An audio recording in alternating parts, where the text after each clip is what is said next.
पूरे उत्तर भारत में सर्दी की शुरुआत हो चुकी है। उसी क्रम में उत्तर प्रदेश के जनपद मुजफ्फरनगर में एक ऐसा वाक्य हुआ जिसको लेकर आप सभी को अवेयर करना बनता है। दरअसल पूरा मामला मुजफ्फरनगर जनपद के कोतवाली शहर क्षेत्र का है, जहां पर एक व्यापारी अपने परिवार के साथ रहता था।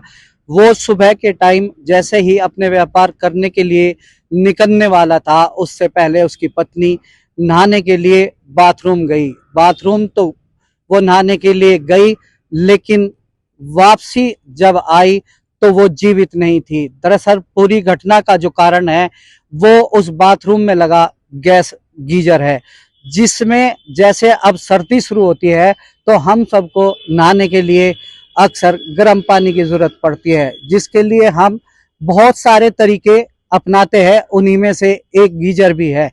कुछ लोग इलेक्ट्रिक गीजर तो कुछ लोग गैस गीजर का इस्तेमाल करते हैं। जिस घर में ये घटना हुई वहां पे गैस गीजर का इस्तेमाल किया गया था, लेकिन जब वो पत्नी नहाने के लिए गई उसे नहीं पता था कि वो दोबारा अपने परिवार से नहीं मिल पाएगी। तो वो जब नहाने के लिए गई तो गैस गीजर की वजह से उसका नहाते हुए दम घुट गया, और जिसके बाद जब पति को काफी देर तक देखा कि पत्नी बाहर नहीं आई है तो गेट तोड़कर देखा तो वो बेहोश हालत में मिली और उन्हें जिला चिकित्सालय भर्ती कराया गया, जहां पर डॉक्टरों ने उसको मृत घोषित कर दिया गया। जब डॉक्टर से बात की गई कि ऐसा क्या हुआ जिसकी वजह से इसकी जान चली गई, तो डॉक्टर ने बताया कि लोग अक्सर अंगीठी और गैस गीजर में एक लापरवाही कर देते हैं कि वहां पर जहां वे इसका इस्तेमाल करते हैं उससे निकलने वाली कार्बन डाइऑक्साइड और मोनोऑक्साइड की वजह से अगर कोई खिड़की नहीं खुली है और वहां वेंटिलेशन नहीं है तो उसकी वजह से जो व्यक्ति उसके संपर्क में होता है धीरे धीरे ऑक्सीजन खत्म होकर उसका दम घुट जाता है।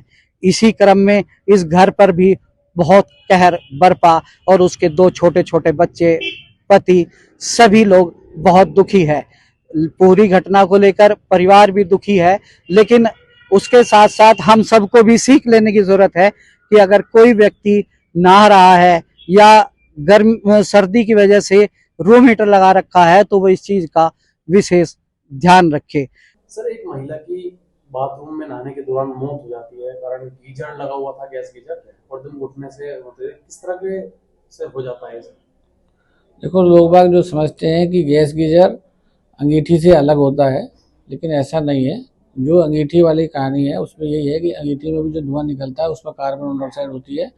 इसमें भी गैस गीजर में गैस गीजर जो अंदर से इसमें फिलामेंट लगे होते हैं जो जलते हैं, उसके बाद इसमें भी कार्बन मोनोऑक्साइड का इमर्शन होता है, निकलती है कार्बन मोनोऑक्साइड। अगर आपका बाथरूम बंद है, उसमें कोई विंडो नहीं है, उसमें कोई खिड़की नहीं है, तो बाथरूम में कार्बन मोनोऑक्साइड इकट्ठी होने लगती है गैस गीजर के साथ जलने के साथ साथ। उससे मरीज का दम घुटता है, सांस लेने में दिक्कत होती है। सर, अभी हाल ही में एक महिला की मौत हुई है, क्या मामला है? उसमें भी सेम कहानी थी। उन्होंने बताया था उन्होंने बाथरूम में गैस गीजर लगा रखा था, उस बाथरूम में कोई विंडो नहीं थी और दरवाजा बंद करके वो नहा रही थी। अगर देर तक ऐसा रहा तो उस समय दम घुट गया होगा उनका कार्बन मोनोऑक्साइड एक्यूमुलेशन से। फिर उस महिला को जिला अस्पताल लेकर आया गया था, फिर क्या वो इमरजेंसी में ब्रॉड डेड आई थी और उसको उसके बाद उनको दे दिया गया, तो वो समझा दिया गया था गैस गीजर से हुआ है। आगे के लिए जनता के लिए क्या कहना चाहेंगे जो सर्दी में, क्योंकि अब सर्दी आ गई है? हाँ, जनता से मेरी यही अपील है कि जैसे बाथरूम में गैस गीजर लगाते हैं या इवन सर्दियों में अंगीठी या अलाव जला के कमरे में बंद करके सो जाते हैं, ये दोनों में सेम ही घटना घटित होती है।